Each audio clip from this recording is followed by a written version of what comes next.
Corona didatangkan ke kita bukan tanpa sebab, karena Allah paham kita bisa mengantisipasinya. Kita paham bisa menghadapinya. Cuman ayyukum ahsanu amala. Siapa yang mampu menjadi pribadi yang lebih baik di hadapan Allah dengan ujian yang datang ini. Mohon maaf kalau dengan virus corona ini tidak membuat kita semakin dekat dengan Allah. Butuh virus macam apa lagi? Cirinya al-makanul musibah. Dunia ini tempat musibah, tempat ujian. Allahu Akbar. 3 bulan kebelakang barangkali kita sedang diuji dengan sebuah wabah penyakit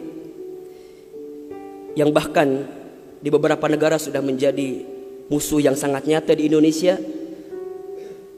di waktu yang dekat ini sudah menjadi peringatan dari pemerintah terkait dengan penyakit ini. Ini musibah. Dan memang dunia tempatnya. Terus Ustadz, haruskah kita takut? Enggak. Haruskah kita gelisah? Enggak. Haruskah kita panik? Biasa saja. Apa yang kita panikkan? Kematiankah? Bukankah setiap orang pasti akan mati? Bukankah setiap kita pasti akan menjemput yang namanya kematian? Orang beriman itu tidak takut mati. Orang beriman tidak cari mati. Orang beriman tidak gelisah dengan mati. Justru orang beriman membuat persiapan-persiapan terbaik untuk menghadapi kematian. Maka mohon maaf lahir batin, virus corona barangkali ini cara Allah untuk ngingetin manusia bahwa kita semua akan kembali kepada Allah Subhanahu wa taala.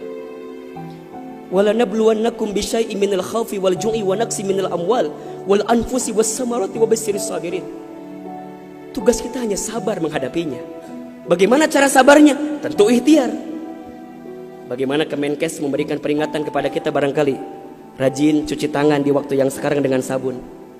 Yang sakit, yang batuk, yang pilek menggunakan masker. Kurangin bersentuhan dengan orang-orang yang sekiranya sedang punya penyakit. Itu kan ikhtiar dunia. Tapi ikhtiar akhiratnya jangan lupa. Apa itu? Alladzina idza asobathum musibah qalu inna lillahi wa inna ilaihi rajiun. Apa maknanya? Kembalikan sama Allah. Kullu da'in dawaun. Setiap penyakit ada obatnya. Dan obat yang paling mujarab, obat yang paling tangguh, obat yang paling hebat, obat yang datang dari Allah Subhanahu wa taala. Zikir pagi dan petang. Bahkan barangkali mungkin hadirin sudah tahu doa khusus yang Nabi ajarkan berangkat dari hadis Abu Daud ketika kita mendapatkan virus penyakit yang berbahaya. Allahumma inni a'udzubika minal barasi wal jununi wal judami wa min sayyi'il asqami. Ya Rabb, ya Rabb, sesungguhnya aku berlindung kepadamu dari penyakit belang, dari penyakit gila, dari penyakit kusta, dan kami pun berlindung kepadamu ya Allah dari penyakit yang mematikan, menyakitkan, bahkan mengerikan. Serahkan semuanya sama Allah. Dunia ini memang tempat musibah. Dan jangan kaget, setelah virus ini pasti akan datang musibah yang selanjutnya. Kemarin di Sukabumi baru gempa. Sebelumnya ada lagi longsor. Sebelumnya banjir. Memang tempatnya ujian, tempatnya musibah.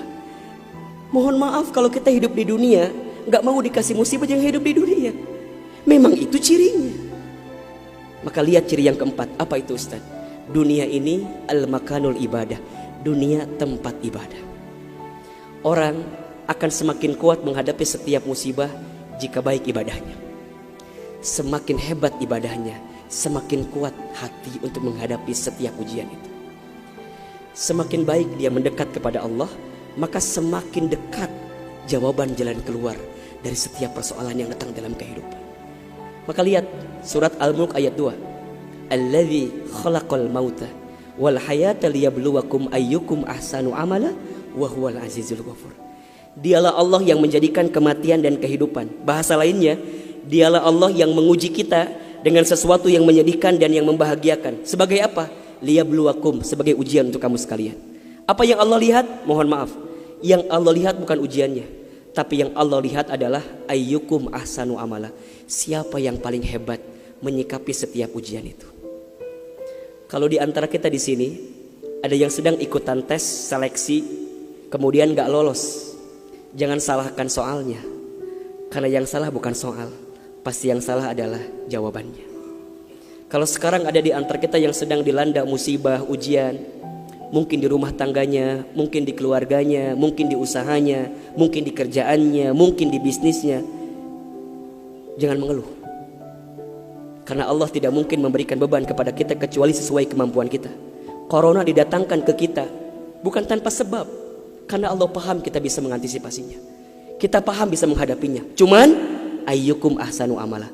Siapa yang mampu menjadi pribadi yang lebih baik di hadapan Allah dengan ujian yang datang ini? Mohon maaf kalau dengan virus corona ini tidak membuat kita semakin dekat dengan Allah, butuh virus macam apa lagi yang akan membuat kita termotivasi untuk semakin mendekat kepada Allah?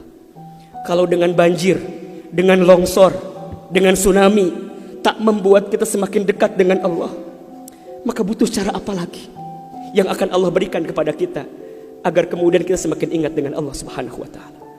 Mudah-mudahan ini bisa menjadi pelajaran yang membuat kita semakin tenang, semakin yakin menjalani kehidupan dunia. Dunia ini singkat, dunia ini permainan, dunia ini tempat musibah, dunia ini tempat ibadah. Allah